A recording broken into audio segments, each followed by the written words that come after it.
अस्सलाम welcome to my channel better half chemistry. First year chemistry का chapter number 1 हमने start किया हुआ था, that was about periodic table and periodic properties.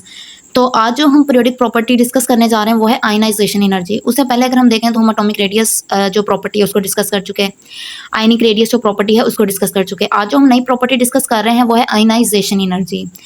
देखिए, अगर मैं सिंपल वर्ड्स में बताऊँ तो यहाँ बुक पे एग्जैक्टली आयनाइजेशन एनर्जी की डेफिनेशन नहीं लिखी हुई। अगर आप देखेंगे डायरेक्टली फर्स्ट आयनाइजेशन एनर्जी से बात स्टार्ट की हुई है, तो आप इसकी जो आयनाइजेशन एनर्जी की डेफिनेशन है वो आप मैट्रिक से उठा सकते हैं, मैट्रिक की बुक से। मैट्रिक में हम ऑलरेडी आयनाइजेशन एनर्जी के बारे में पढ़ चुके हैं। चलें, जो भी टॉपिक है सबसे पहले उसके जो है वो नेम की अगर हम डिसेक्शन करें तो हमें उस टॉपिक के बारे में काफ़ी ज़्यादा इन्फॉर्मेशन मिल जाती है। लाइक आयनाइजेशन एनर्जी यानी कि किसी भी न्यूट्रल एटम को आयन बनाने के लिए जो एनर्जी चाहिए उसे कहते हैं आयनाइजेशन एनर्जी। अंडरस्टैंड?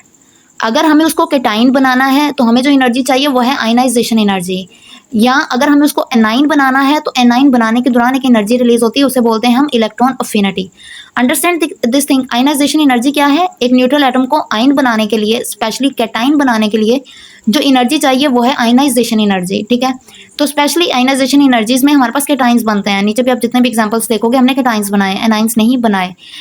एनाइंस जब बनता है तो उस टाइम एनर्जी रिलीज होती है, उसको हम बोलते हैं इलेक्ट्रॉन अफिनिटी। वो हमारा इंशाल्लाह नेक्स्ट टॉपिक होगा, उसके बारे में हम स्टडी करेंगे।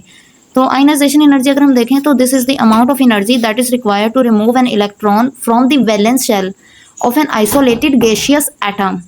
Understand, this is the definition of ionization energy कि हमने एक आइसोलेटेड गैसियस एटम के वैलेंस शेल से उसका वैलेंस इलेक्ट्रॉन रिमूव करवाना है। अंडरस्टैंड? सबसे पहले आप वैलेंस इलेक्ट्रॉन्स को रिमूव कराओगे। अगर आप सारे के सारे वैलेंस इलेक्ट्रॉन्स को रिमूव करा लोगे फिर आप इनर शेल्स की तरफ आओगे। आपको एटम का स्ट्रक्चर नहीं पता तो मैं आपको गाइड कर दूं कि सेंटर में हमारे पास न्यूक्लियस होता है, न्यूक्लियस में देन हमारे पास प्रोटॉन एंड न्यूट्रॉन होते हैं। उसके बाद बाहर हमारे पास शेल्स होते हैं, KLM, N and so on shells. तो जो हमारे पास सबसे आखिरी शेल होता है उसको हम बोलते हैं वैलेंस शेल, एंड उसके अंदर जो इलेक्ट्रॉन्स होते हैं उसको हम बोलते हैं वैलेंस इलेक्ट्रॉन्स। अंडरस्टैंड? तो आयनाइजेशन एनर्जी में सबसे पहले हम किसी भी आइसोलेटेड जो अकेला है गैसियस एटम उसमें से हम इलेक्ट्रॉन रिमूव कराते हैं, वैलेंस इलेक्ट्रॉन। तो उसको रिमूव कराने के लिए एनर्जी चाहिए आपको। डेफिनेटली आपको पता है कि आपकी जो इफेक्टिव न्यूक्लियर चार्ज है या जो न्यूक्लियस की जो फोर्स है उसने इलेक्ट्रॉन को खींच के रखा होता है, होल्ड किया होता है स्ट्रांगली। तो उस होल्ड से ज़्यादा हमें एनर्जी देनी है। देखें, एक ताकत के साथ न्यूक्लियस ने इलेक्ट्रॉन्स को अपनी तरफ खींचा हुआ है। अगर हम उस ताकत से ज़्यादा ताकत लगाएं तो हम इलेक्ट्रॉन को निकाल पाएंगे। तो हमें जो एनर्जी चाहिए इलेक्ट्रॉन को वैलेंस शेल से निकालने के लिए उस एनर्जी को बोलते हैं आयनाइजेशन एनर्जी। अब नेक्स्ट ये थी डेफिनेशन। उसके बाद आप नीचे से कोई भी एग्जांपल उठा लो, आप सोडियम की एग्जांपल उठा लो। सोडियम से एक इलेक्ट्रॉन लूज होता है एंड 494 किलो जूल पर मोल एनर्जी जो है हमें लगानी पड़ती है, हमें देनी पड़ती है उस एटम को कि वो अपना एक इलेक्ट्रॉन अपने वैलेंस शेल से निकाल दे। Understand this thing? तो इसको जो है वो आप डेफिनेशन लिखोगे देन आप एग्जांपल लिखोगे। उसके बाद आ जाओगे आप टाइप्स ऑफ आयनाइजेशन एनर्जी पे। आपकी बुक ने फिल वक्त 3 टाइप्स जो एक्सप्लेन की हुई हैं, first ionization energy, then second ionization energy, then third ionization energy, and उनकी रिप्रेजेंटेशंस भी बताई हुई हैं। फर्स्ट आयनाइजेशन एनर्जी को लिखा हुआ है delta HI1, second ionization energy को लिखा हुआ है delta HI2, third ionization energy को मेंशन नहीं किया हुआ बट आप खुद से मेंशन कर लो डेल्टा HI3। तो चलिए सबसे पहले आप हेडिंग दोगे फर्स्ट आयनाइजेशन एनर्जी की। तो फर्स्ट आयनाइजेशन एनर्जी अगर हम देखें तो the energy needed to remove 1 electron, एक इलेक्ट्रॉन अगर हमें रिमूव कराना है हर एटम से, एक मोल हमने एटम्स का लिया और उस एक मोल हर एटम से हमें जो है वो एक इलेक्ट्रॉन रिमूव कराना है उसको गैसियस स्टेट में ला के। तो जब हम एक इलेक्ट्रॉन रिमूव करा देंगे तो वो केटाइन बनेगा, यानी उस पर 1 पॉजिटिव चार्ज आ जाएगा। ठीक है, तो इसको हम बोलते हैं फर्स्ट आयनाइजेशन एनर्जी। तो जो एनर्जी हमें देनी पड़ती है सबसे पहला एक इलेक्ट्रॉन निकालने के लिए उसको बोलते हैं आयनाइजेशन एनर्जी। अब आपको एक चीज़ कंफ्यूज करेगी, गैसियस स्टेट, यहाँ पे लिखा हुआ है गैसियस स्टेट। तो बच्चे आपको पता है गैसियस स्टेट में एटम्स दूर दूर होते हैं, उनके बीच का जो डिस्टेंस है काफ़ी ज़्यादा होता है, तो आपस में उनके फोर्सेस डिवेल्प नहीं होती पार्टिकल्स के बीच, एटम्स के बीच। तो वो दूर दूर होते हैं तो एक दूसरे के ऊपर फोर्सेस नहीं लगा रहे होते, तो हम इजीली जो है वो हम निकाल सकते हैं इलेक्ट्रॉन। अगर आप इसको डेली लाइफ एग्जांपल से देखें तो देखें, अगर आपको किसी को किडनैप करना है, वो पर्सन अपने घर में अपने फैमिली मेम्बर्स के साथ है, उसको किडनैप करना थोड़ा सा मुश्किल है, बट अगर वही पर्सन बाहर कहीं गली में सुनसान रास्ते पे अकेला घूम रहा है तो आप उसको किडनैप इजीली कर लोगे। सेम लाइक दैट कि हमें जो है वो एटम्स को पहले गैसियस स्टेट में ले जाना पड़ता है ताकि वो दूर दूर अकेले हो जाएं एंड हम उनमें से इलेक्ट्रॉन इजीली रिमूव करा पाएँ। आयनाइजेशन एनर्जी की हेडिंग दी, उसकी डेफिनेशन लिख ली, उसकी रिप्रेजेंटेशन लिख ली। अब आपने एग्जांपल देनी है, तो यहाँ पे 2 एग्जांपल है, सोडियम की एंड कैल्शियम की फर्स्ट आयनाइजेशन एनर्जी।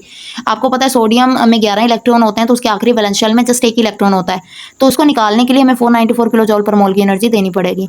कैल्शियम है, कैल्शियम के जो है वो कैल्शियम के वैलेंस शेल से इलेक्ट्रॉन फर्स्ट वाला इलेक्ट्रॉन निकालने के लिए हमें 590 किलो जूल पर मोल एनर्जी देनी पड़ेगी। और अगर हमें, आपको पता है सोडियम के वैलेंस शेल में सेकंड इलेक्ट्रॉन तो है नहीं, एंड वो एक इलेक्ट्रॉन लूज करके स्टेबल हो जाता है, तो उसके बाद तो वो अपना इलेक्ट्रॉन लूज नहीं करेगा क्योंकि उसको स्टेबिलिटी चाहिए थी, तो वो एक इलेक्ट्रॉन लूज करके उसको स्टेबिलिटी मिल गई है। सेकंड आयनाइजेशन एनर्जी क्या है कि अगर आपके पास ऐसा केस है कि जिसमें वैलेंस शेल में 2 इलेक्ट्रॉन पड़े हैं एंड वो 2 इलेक्ट्रॉन लूज करके स्टेबल हो सकता है एलिमेंट, तो वो कोशिश करेगा दूसरा इलेक्ट्रॉन भी लूज कर दे। तो पहले एक इलेक्ट्रॉन लूज किया, अब दूसरा इलेक्ट्रॉन लूज करेगा, तो जो दूसरा इलेक्ट्रॉन लूज करते हुए एनर्जी चाहिए थी, उस एनर्जी को बोलते हैं ionization energy. And first ionization energy पे चार्ज क्या आया, एक 1 प्लस का। अब देखो सोडियम के ऊपर भी 1 प्लस है, कैल्शियम के ऊपर भी 1 प्लस है, मगर जैसे ही हमने दूसरा इलेक्ट्रॉन रिमूव किया तो जो एलिमेंट है उसके ऊपर 2 पॉजिटिव आ गया, यानी कि अब इसमें से हमने 2 इलेक्ट्रॉन लूज कर दिए। इस दौरान जो सेकंड आयनाइजेशन एनर्जी, जो एनर्जी हमें देनी पड़ी कैल्शियम से दूसरा इलेक्ट्रॉन निकालने के लिए, वो थी 1150 किलो जूल पर मोल। तो इतनी एनर्जी हमें देनी पड़ी। अगर आप नोटिस करो तो फर्स्ट इलेक्ट्रॉन जो है वो लूज कराने के लिए हमने 590 दी थी, अभी सेकंड इलेक्ट्रॉन लूज कराने के लिए हम 590 से ऑलमोस्ट डबल एनर्जी जो है वो लगा रहे हैं। तो ऐसा क्यों हुआ, मतलब कि असूली तौर पे तो सेकंड इलेक्ट्रॉन निकालने के लिए भी हमें 590 किलो जूल एनर्जी ही देनी थी, मगर अभी हम जो है वो 1150 किलो जूल पर मोल एनर्जी दे रहे हैं। तो इसकी रीज़न बच्चे क्या है, इसकी रीज़न है कैल्शियम पे मौजूद ये पॉजिटिव चार्ज। कैल्शियम पे एक पॉजिटिव चार्ज डेवलप हो गया। ये पॉजिटिव चार्ज का मतलब है कि हमारे पास प्रोटॉन का इफेक्टिव न्यूक्लियर चार्ज बढ़ गया, प्रोटॉन नंबर बढ़ गया है। तो अब न्यूक्लियस ने जो बाकी इलेक्ट्रॉन है उनको बहुत स्ट्रांगली हेल्ड किया हुआ है, तो अब दूसरा इलेक्ट्रॉन निकालना is not as easy. Understand this thing, this is the reason कि जब हम सेकंड इलेक्ट्रॉन निकालते हैं, थर्ड इलेक्ट्रॉन निकालते हैं, फोर्थ इलेक्ट्रॉन निकालते हैं, तो हमें ज़्यादा से ज़्यादा एनर्जी देनी पड़ती है। अगर आप थर्ड आयनाइजेशन एनर्जी देखो तो 1 मोल गैसियस एटम्स जिसके ऊपर ऑलरेडी 2 पॉजिटिव आइन है, जाहिर सी बात है पहला इलेक्ट्रॉन लूज होगा, एटम के ऊपर 1 प्लस आ जाएगा, दूसरा इलेक्ट्रॉन लूज होगा, एटम के ऊपर 2 प्लस आ जाएगा। तो अब तीसरा इलेक्ट्रॉन हमने किससे रिमूव कराना है, 2 प्लस वाले एलिमेंट से, तो हम तीसरा इलेक्ट्रॉन रिमूव कराएंगे तो इस बार 3 प्लस आ जाएगा। तो जो थर्ड आयनाइजेशन एनर्जी है कैल्शियम की वो है 4940। अब देखें 1000 से भी ऑलमोस्ट जो है वो 3 टाइम्स ज़्यादा है, 3 से 4 टाइम्स ज़्यादा है। तो तीसरा इलेक्ट्रॉन रिमूव कराना और बहुत हार्ड है, क्योंकि ऑलरेडी यहाँ पे देखें इफेक्टिव न्यूक्लियर चार्ज बहुत ज़्यादा हो चुका है। जो प्रोटॉन का चार्ज है, जो न्यूक्लियस की फोर्स है वो बहुत ज़्यादा हो चुकी है, इसने इलेक्ट्रॉन को बहुत स्ट्रांगली पकड़ के रखा हुआ है, तो इसलिए तीसरा इलेक्ट्रॉन रिमूव कराना बहुत हार्ड है। इसलिए हमें बहुत ज़्यादा जो है वो आयनाइजेशन एनर्जी देनी पड़ रही है।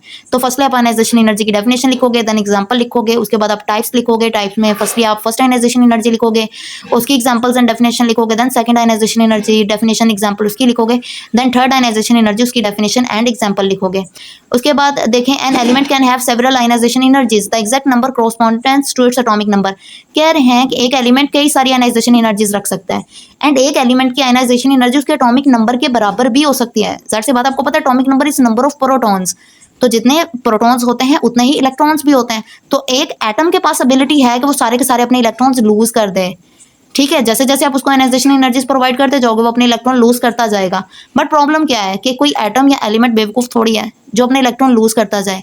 एटम या एलिमेंट अपना इलेक्ट्रॉन लूज इसलिए कर रहा है कि वो स्टेबल होना चाहता है। तो जब उसकी वो स्टेबल कन्फिग्रेशन आएगी, जब उसके स्टेबल ऑक्टेट या डुप्लेट रूल होगा, देन वो स्टॉप कर देगा मजीद इलेक्ट्रॉन लूज करना। तो that was all about ionization energy. यहाँ पे देखें एक चीज़ ने आपको कंफ्यूज किया होगा कि हर जगह पे 1 मोल ऑफ एटम्स लिखा हुआ है। तो बच्चे 1 मोल इसलिए बिकॉज के हर एक एटम को लेके उसको अलग से उसमें से इलेक्ट्रॉन रिमूव कराना, उसकी आयनाइजेशन एनर्जी फाइंड आउट करना इज़ नॉट ईजी। इसलिए हम 1 मोल ऑफ एटम्स लेते हैं ताकि जो है वो ज़्यादा क्वांटिटी में हमारे पास जो है हमारी एक्सपेरिमेंटल सब्सटेंस हो। एक एटम लेके उसको स्टडी करना is not easy. That was all about today's lecture. Thank you, अल्लाह हाफिज़।